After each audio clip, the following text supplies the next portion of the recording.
Halo pemirsa, perkenalkan saya Labib Ilyamul Alfa, saya dari Institut Ilmu Al-Quran An-Nur Yogyakarta. Saya di sini ingin melaporkan fenomena yang sedang gempar-gembarnya di dunia perkuliahan. Salah satunya itu penggunaan ChatGPT.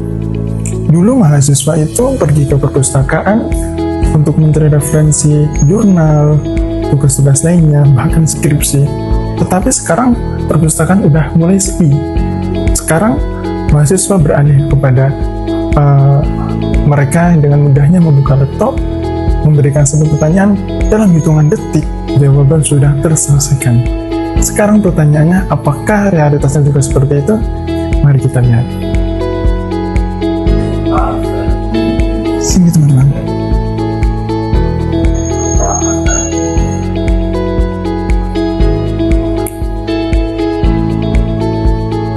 Fenomena ChatGPT di kampus makin gak terbendung. Sekarang muncul pertanyaan, apakah ChatGPT membantu kita dalam menyelesaikan tugas atau justru membuat kita malas berpikir? Artinya, sekarang ChatGPT sudah menjadi pisau bermata dua di dunia akademik. Mari kita dengarkan dari dua sisinya. Permisi Kak, dengan siapa? Dengan Fani. Oh, dengan Kak Fani ya. Ini Kak, saya mau bertanya dikit tentang ChatGPT nih. Kan sekarang lagi gembar-gembarnya ya ChatGPT di kampus itu. Gimana tanggapan Kakak atau apakah Kakak juga menggunakannya? Kalau aku sendiri pakai Kak, tapi itu kepake buat nyari brainstorming judul sama nyari jurnal penelitian aja. Tapi kalau buat data penelitian, analisis sama kesimpulan aku tetap ngerjain sendiri. Oh, berarti di situ memudahkan kita gitu ya? Iya, memudahkan banget. Nah, di situ apakah ada ketakutan akan ketergantungan?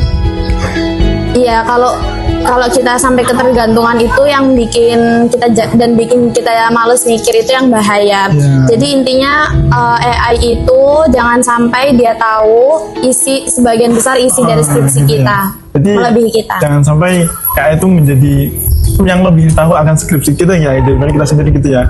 Oke, terima kasih Kak Fani atas waktunya. Mari kita lihat sisi lainnya. Halo Kak, dengan siapa?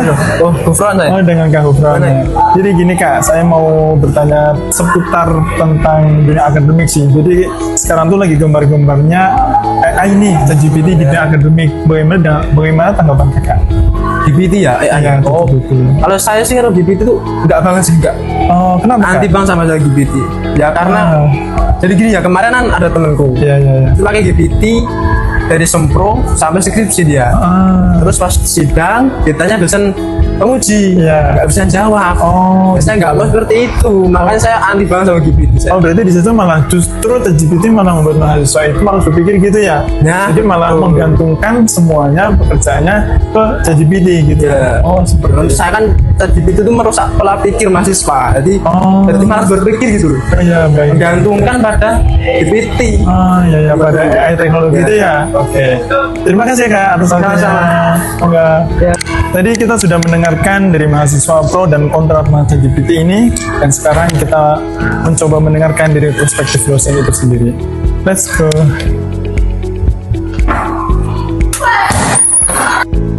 Baik Pak, jadi sekarang tuh di kampus tuh lagi ada fenomena kayak gembar-gembarnya di dunia akademik tentang ChatGPT. Seperti itu. Kalau dari perspektif Bapak sendiri itu seperti apa mengenai ChatGPT ini? ChatGPT ya? Iya Pak. Oke, terima kasih. Langsung saja terkait ChatGPT, versi saya sebagai dosen itu ya, dunia akademik itu pro kontra mas, jelas gitu. Kalau pro-nya saya juga pengguna AI.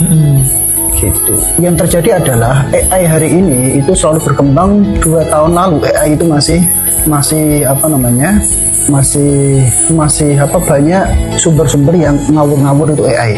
ChatGPT dulu masih ngawur sekali gitu. Sekarang saya cek itu mulai perkembangan beberapa tahun ini, 2 tahun ini ChatGPT sudah kuat banget untuk mencarikan sumber-sumber begitu. Ya pro-nya saya di situ. Saya sebagai pengedit artikel, penulis artikel, dan tentu pencari sumber yang valid itu AI sangat membantu saya sebagai seorang dosen. Itu pro-nya ya. Sampai hari ini, sampai tadi pagi itu saya menggunakan AI gitu. Tapi tidak ChatGPT yang bagus, memang yang memang berbayar gitu. Saya tidak menggunakan ChatGPT yang gratis saja dulu. Yang kedua, yang kontranya adalah hari ini gagalnya teman-teman mahasiswa terutama atau dunia akademik adalah dia terlalu fokus seakan-akan produk AI itu ChatGPT itu adalah segalanya. Itu yang paling kita gagal, kontranya di situ.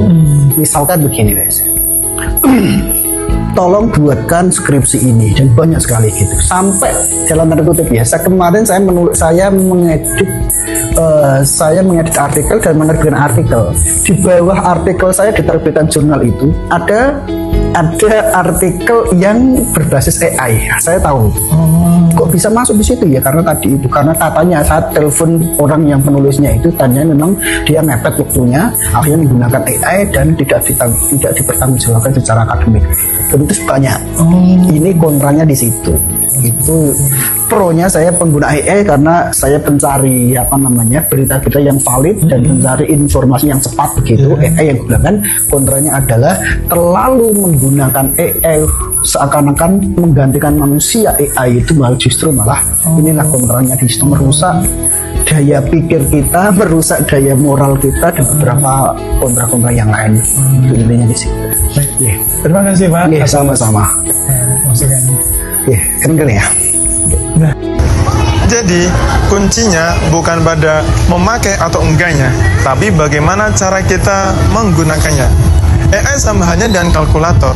Kalkulator bisa membantu kita pada ujian statistik, tetapi ketika kita salah rumus, jawabannya juga akan tetap salah.